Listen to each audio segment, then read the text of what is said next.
આપ સર્વોને હેતપૂર્વક જય શ્રી સ્વામિનારાયણ। આજની સત્સંગ કથા વાર્તા નિજ મંદિર સાવરકુંડલા પવિત્ર ચાતુર્માસ વિશેષ। આજની સત્સંગ કથા વાર્તામાં આપણે ઉત્સવ કથા અંતર્ગત ભાદરવા સુદ રાધાષ્ટમીના વ્રત વિધિ અને મહાત્મ્ય વાર્તા સાંભળશું। રાધાષ્ટમી એ એક ધાર્મિક દિવસ છે જે દેવી રાધાની જન્મ જયંતીની યાદમાં ઉજવવામાં આવે છે, જે ભગવાન કૃષ્ણની મુખ્ય પ્રેયસી છે।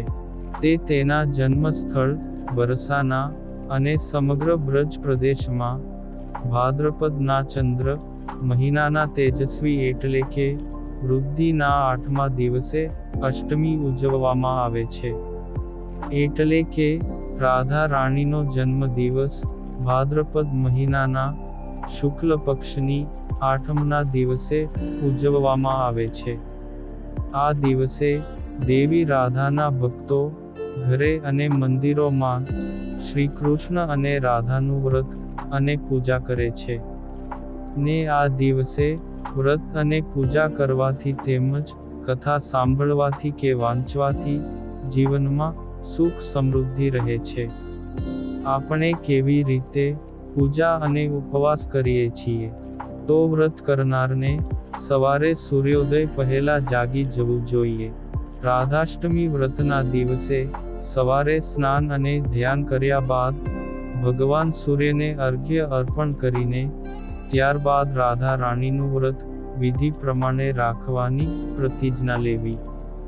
આ પછી ઘરના ઉત્તર પૂર્વ ખૂણામાં અથવા તમારા પૂજા રૂમમાં રાધા રાણીની મૂર્તિ અથવા પ્રતિમાને પવિત્ર જળથી શુદ્ધ અને સાફ કરો। આ પછી માટીના અથવા તાંબાના કલશમાં શુદ્ધ પાણી ભરીને સુવર્ણ કે ચાંદીના સિક્કા અને આસોપાલવના પાન મૂકો અને તેના પર નાળિયેર મૂકીને પીળા કપડાથી બનેલા આસન પર રાધાજીનો ફોટો કે પ્રતિમા રાખો અને પછી પંચામૃતથી સ્નાન કરાવો।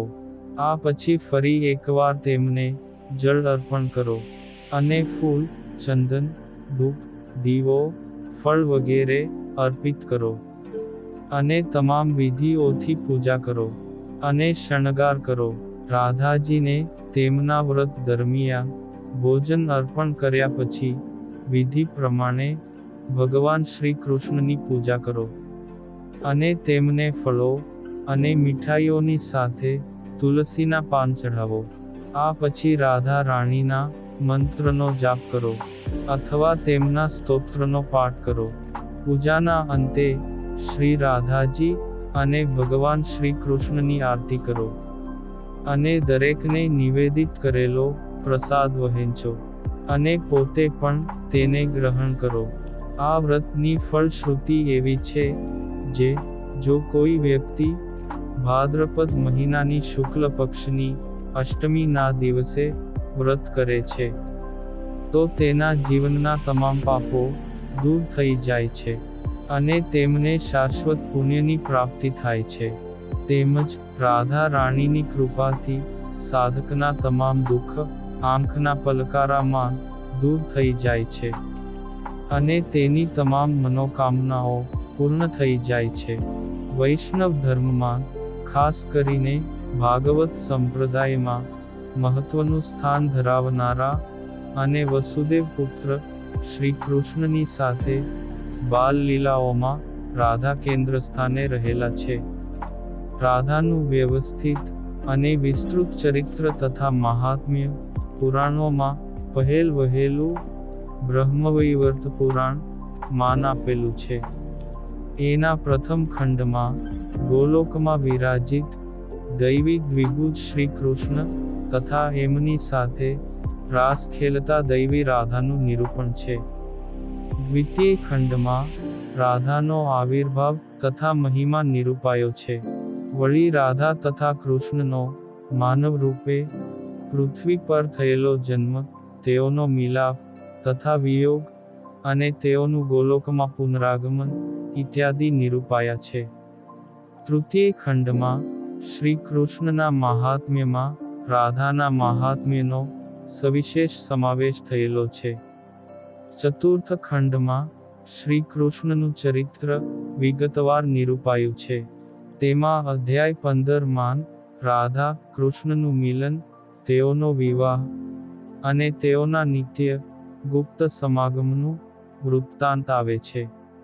અધ્યાય 27માં રાધાનો જન્મ, એમના 16 નામો, એમનું સ્તોત્ર નિરૂપીને અધ્યાય 52થી 53માં રાધાદિક ગોપીઓ સાથે શ્રી કૃષ્ણે ખેલેલી રાસલીલા તથા પ્રણય લીલાનું વૃત્તાંત આપેલું છે.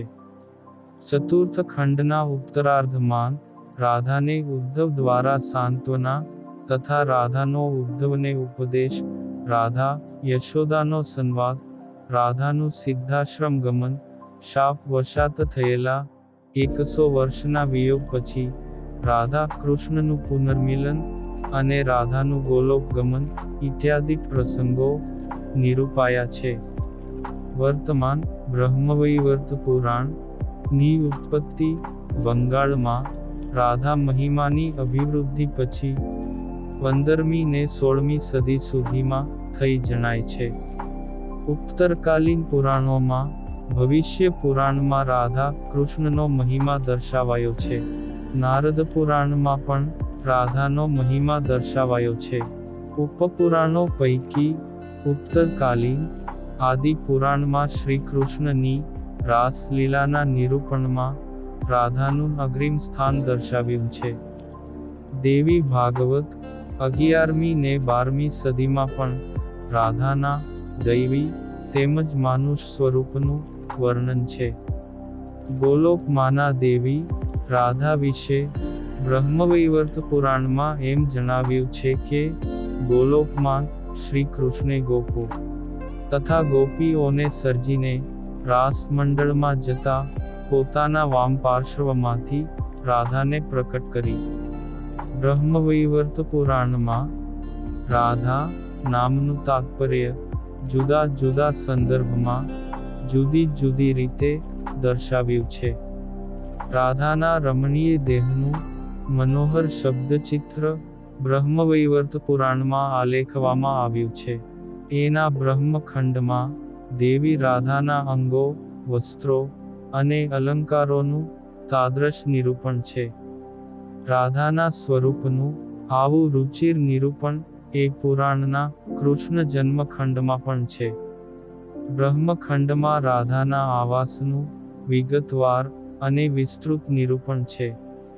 બ્રહ્મવૈવર્ત પુરાણમાં દેવી રાધાનો રથ એ રાધામાંથી ઉત્પન્ન થયેલી ગોપીઓ, રાધાની સખીઓ, રાધાની કૃષ્ણ ભક્તિ, શ્રી કૃષ્ણની રાધા પ્રત્યેની પ્રીતિ, રાસ મંડળના રાસેશ્વરી તરીકે તેમજ શ્રી કૃષ્ણના અનન્ય પ્રિયતમા તરીકે રાધાનો મહિમા, રાધાને શ્રીદામાનો શાપ, રાધાનું માનુષ સ્વરૂપે ગોલોક ગમન તથા ગોલોકમાં પ્રત્યાગમન, રાધાની ગોલોકમાં શાશ્વત સ્થિતિ ઇત્યાદિનું સુરેખ આલેખન છે. નંદ આદિક ગોપોએ ગોકુલથી વૃંદાવન સ્થળાંતર કર્યું ત્યારે વૃષભાનું પણ સહકુટુંબ એમાં સામેલ થયા. કાલીય દ્રહ મજ્જન પ્રસંગે રાધાને તીવ્ર ચિંતા થઈ હતી. ગોપી વસ્ત્ર હરણ પ્રસંગે રાધાએ અજબ ધૈર્ય ધર્યું હતું. વૃંદાવનમાં વસંત ઋતુ બેસતા રાધા કૃષ્ણે મનોહર રાસલીલા ખેલી હતી ને ચિરકાલ પર્યંત પ્રણય લીલા માણી હતી. રાધાને અનેક સખીઓ હતી. એમાં 8 મુખ્ય ગણાય છે, જેમાં લલિતા, કલાવતી, મધુમતી, વિશાખા, શ્યામલા, શૈલ્યા, વૃંદા અને શ્રીધરા વગેરે છે. શ્રી કૃષ્ણના જન્મનો મુખ્ય હેતુ તો અસુરોના ઉપદ્રવથી પૃથ્વીનો ભાર હળવો કરવાનો હતો. આથી દેવોની વિનંતી થતાં તેઓ અક્રૂર સાથે વૃંદાવનથી મથુરા જવા તૈયાર થયા ત્યારે શ્રી કૃષ્ણે રાધાને બોધ આપીને વિરહ વ્યથા સહન કરવા માટે તૈયાર કરેલા હતા. મથુરામાં મામા કંસનો વધ કરીને કૃષ્ણ ત્યાં જ રહ્યા ત્યારે તેમણે નંદ દ્વારા રાધાને તથા યશોદાને સાંત્વન અપાવેલું. પછી શ્રી કૃષ્ણે ઉદ્ધવને ગોકુલ વૃંદાવન મોકલીને રાધાની ખબર કઢાવી ત્યારે રાધાને સાંત્વન આપતા ઉદ્ધવ રાધાના અનન્ય ભક્તિભાવથી પ્રભાવિત થયા હતા. શ્રી કૃષ્ણે વિદ્યોપાર્જન કરી મથુરા તજીને દ્વારકા વસાવી રૂક્મિણી આદિક અનેક પત્નીઓ સાથે વિવાહ કર્યો ને અનેક ઉપદ્રવકારીઓનો નાશ કર્યો ને કરાવ્યો. આ લાંબા કાળ દરમિયાન શ્રી દામાના શાપ અનુસાર રાધા કૃષ્ણે 100 વર્ષના ચિરકાલીન વિરહની વ્યથા વેઠી.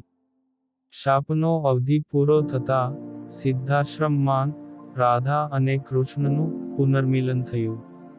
વૃંદાવનમાં આવેલા એ તીર્થક્ષેત્રમાં દ્વારકાથી કૃષ્ણ અને ગોકુલથી નંદ આવેલા. અહીં 16 શણગાર સજેલા રાધા અને કૃષ્ણનું પુનર્મિલન થયું હતું.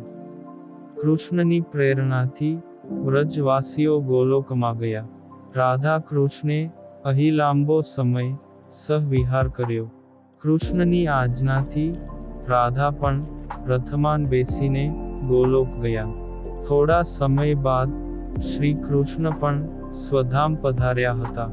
પુરાણોમાં રાધાનો અપાર મહિમા ગાયો છે. પદ્મપુરાણ મુજબ રાજા વૃષભાનુને યજ્ઞ માટે ભૂમિ સાફ કરતા ભૂમિની કન્યા તરીકે રાધા પ્રાપ્ત થયેલા હતા. રાધાએ શ્રી કૃષ્ણ માટે સમાજની રૂઢિઓનું ઉલ્લંઘન કરેલું. રાધાની ભક્તિ નિંબાર્ક વલ્લભ, રાધા વલ્લભ અને સખી સંપ્રદાય એ ચારેયમાં નિરૂપાય છે. કાર્તિકી પૂર્ણિમાએ રાધાની આરાધના કરાય છે. પુરાણોમાં રાધા નામનું મહાત્મ્ય દર્શાવ્યું છે. રાધાના નામો, વ્રતો, મંત્રો, ધ્યાન, પૂજા વિધાન, સ્તોત્રો, કવચો ઇત્યાદિ વિગતવાર નિરૂપાયા છે. વૃંદાવનમાં રાધા સાથે સંલગ્ન એવા રાધાકુંડ, બરસાના, વૃષભાનુનું સ્થાન, કુંજગલી, માનગલી, બંસીવટ, રાસમંડળ, રમણરેતી, શૃંગારઘાટ, સેવાકુંજ, નિધિવન, માન સરોવર જેવા અનેક તીર્થસ્થાનો આવેલા છે. વૃંદાવન આદિ સ્થળોએ રાધાના અનેક મંદિરો બંધાયા છે. ભક્તિમાં, સાહિત્યમાં, ગીતોમાં, રૂપકોમાં, મંદિરો અને મૂર્તિઓમાં તેમજ ચિત્રોમાં રાધાનો મહિમા ઠેક ઠેકાણે નજરે પડે છે. આ દિવસે વ્રત અને સાથે સાથે કિશોરી નામનું પૂજન કરવું, રાધા અષ્ટમીની વ્રત કથા વાંચવા અને સાંભળવાથી જીવનના તમામ કષ્ટો દૂર થાય છે. શાસ્ત્રો અનુસાર દેવી રાધાના નામનો જાપ કરવાથી તેમની વિશેષ કૃપા પ્રાપ્ત થાય છે. આ સિવાય વ્યક્તિને ક્યારેય આર્થિક સંકડામણનો સામનો કરવો પડતો નથી. ભગવાન શ્રી કૃષ્ણ જેમના વિના અધૂરા ગણાય છે, તે રાધા રાણીની જન્મ જયંતી પર આપ સર્વે ભક્તજનોને શુભેચ્છા સહ જય શ્રી કૃષ્ણ અને જય જય શ્રી રાધે. અને હવે પછીની કથા વાર્તા આપણે આગળના ભાગમાં સાંભળશું. અત્યારે આપ સર્વોને ભાવથી જય શ્રી સ્વામિનારાયણ.